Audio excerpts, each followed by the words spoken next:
Browns at Steelers. I like Cleveland plus 6.5. That's way too many points. First of all, they have the #1 offense in the NFL since Jameis Winston became starter. They will score. Pittsburgh's coming off a hard-fought road win in division. 5 straight games decided by 1 score. And by the way, the Steelers are 2-3 when they allow 20-plus points, and Jameis Winston is a starter. Cleveland scores points. Okay, so I like the Steelers to win, but you watch that Denver defense that had been fantastic all year. They got lit up by Cleveland. Cleveland's offensive personnel and coaching, and Jameis, he can be crazy, and the pick sixes, they almost won that game with 2 pick sixes. I think the Browns cover. I think the Steelers win 24-23.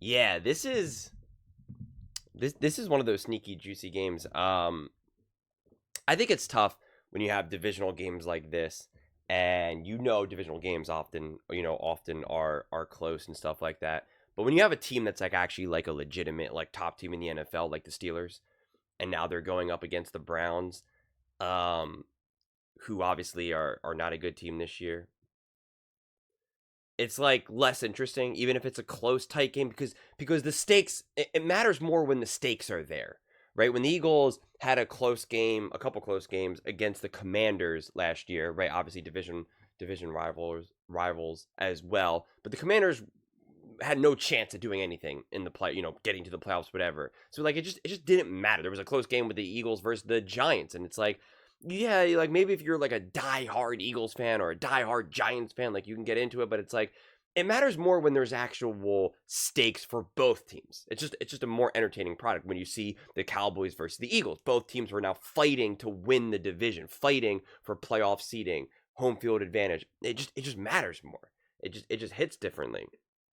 But this game, because of the added Jameis Winston, the snow game, I understand that the Cleveland Browns, do they even mathematically even have a chance to make the playoffs if they just win every single game? I don't even know. It doesn't even matter.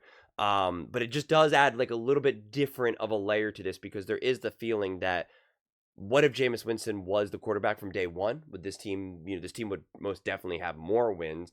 Would they be a legitimate contender? Probably not. They seem to be that team where it's they either can play they're going to win a Super Bowl, or they play oh my God, how is this team even a real team? It's just too extreme. And that's who Jameis Winston is. So I'm surprised he's even picking this game, because Colin usually stays away from games like this, because it truly is too unpredictable. How can you predict what Jameis Winston's going to do in any given game? How do you have any idea what he's going to do in any given drive? It's kind of insanity.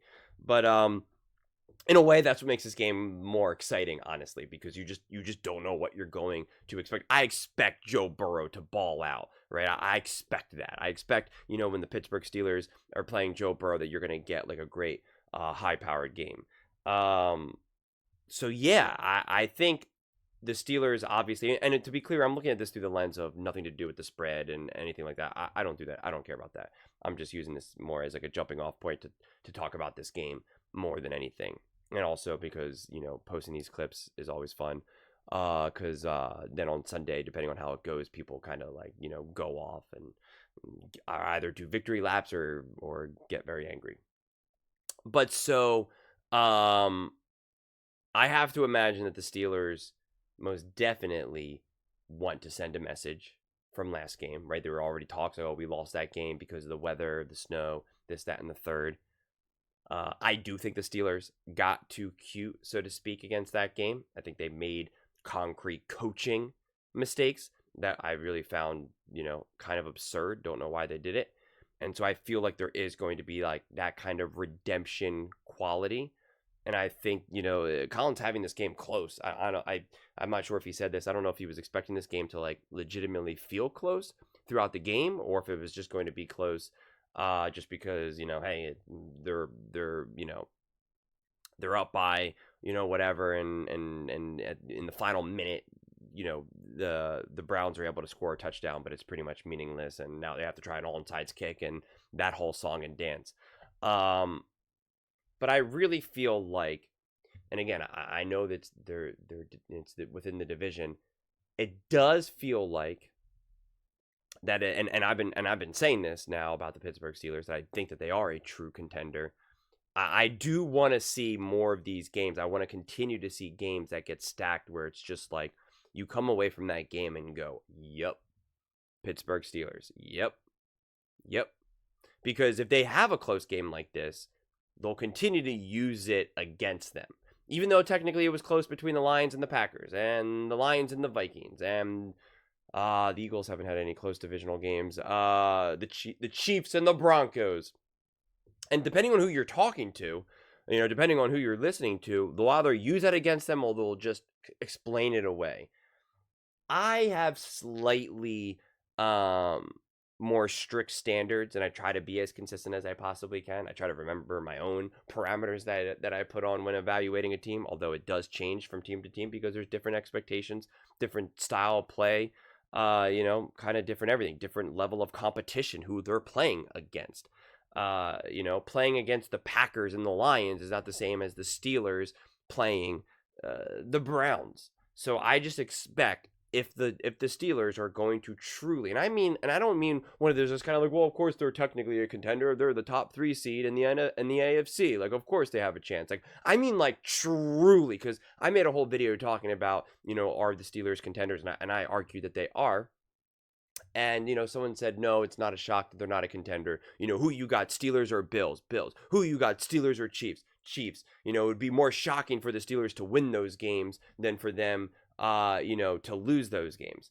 And to a degree, I get the argument because of the history of the last couple of years. We know who the Bills and the Chiefs are. We don't necessarily know who the Steelers are, although you could make an argument that they were just kind of a quarterback and an offensive coordinator away, which is, pretty big things to be away from. It's not like, oh, they're just a run game away from being great. Like being a quarterback and actually having like the offensive coach who can actually pull those strings, it is a pretty big thing.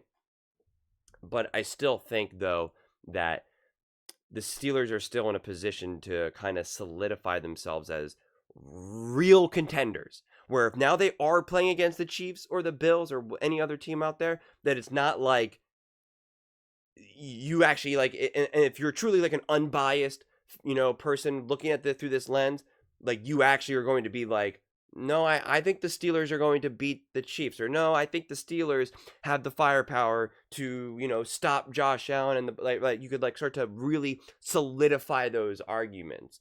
And I think it kind of continues on. I don't want to say it starts with this game because it started weeks ago, quite frankly, but it continues with this game. A close game like this, if the game really does end up being 24-23, then yeah, you're going to lean more towards it being a coin flip or even favoring the Bills and the Chiefs versus Steelers come time playoffs. But if they like put away a team like this and say, no, you're not on our level. I don't care. Jameis Winston, hurrah, glad you got some extra firepower on you. Hooray, yeah, I know we're in the same division, cool, whatever, don't care. I think that's the position that the Steelers can continue to forge and kind of continue to send that message of who they are as a team, how hard they play, what the expectations are. This isn't a team that's trying to be like, hey, isn't this pretty cool? We got Russ and, kind of revived his career a bit. And, hey, this is pretty cool. We're better than most people thought. We're winning the division. Like, that's cool. People weren't expecting that. They all just said the Ravens were going to do it or the Bengals. I don't think that's the expectations for the Steelers. It's like, no, we're a great team. We're a top team. We're a Super Bowl contender. Let's go. And if all those things are true, you take care of business. You take care of business. I understand Jameis Winston's been playing great, but you know what? You can't contain Jameis Winston, then you can't contain Josh Allen, right? And again, like I'm not trying to look at it through this like binary lens where it's like, if it's 24-23, I'm like, the Steelers aren't as good as I thought they were. I'm not saying that either. To me, it's just more of the argument of they really win convincingly. And again, you watch that game at the very least, and it's like, yes, they're clearly the better team. Like, it just solidifies that more. The great teams take care of the lower teams. You can always have a couple games, here and there where you get caught. That has happened to every single Super Bowl winning team out there. But the Steelers already kind of had those wins or losses, I should say. They already had those moments. And so it's like, now with Russ, I'm expecting more. But those are just my thoughts. I'd absolutely love to hear yours. What do you guys all think about the Pittsburgh Steelers over the Cleveland Browns? Let me know in the comments below. I read every single comment, so whether you agree with me or disagree with me, either way, let's get in some discussions. Let's get in some fights, but ultimately, let's just have some fun. And please do consider subscribing. We're building an amazing community here, and I'd absolutely love to see you part of it. I want to build something that we all genuinely feel connected to. Something that we're really excited to be part of. I think we're well on our way to doing it. And please don't forget to give this video a thumbs up, as it really does help with the visibility and the algorithm. Thank you so much, and see you next time.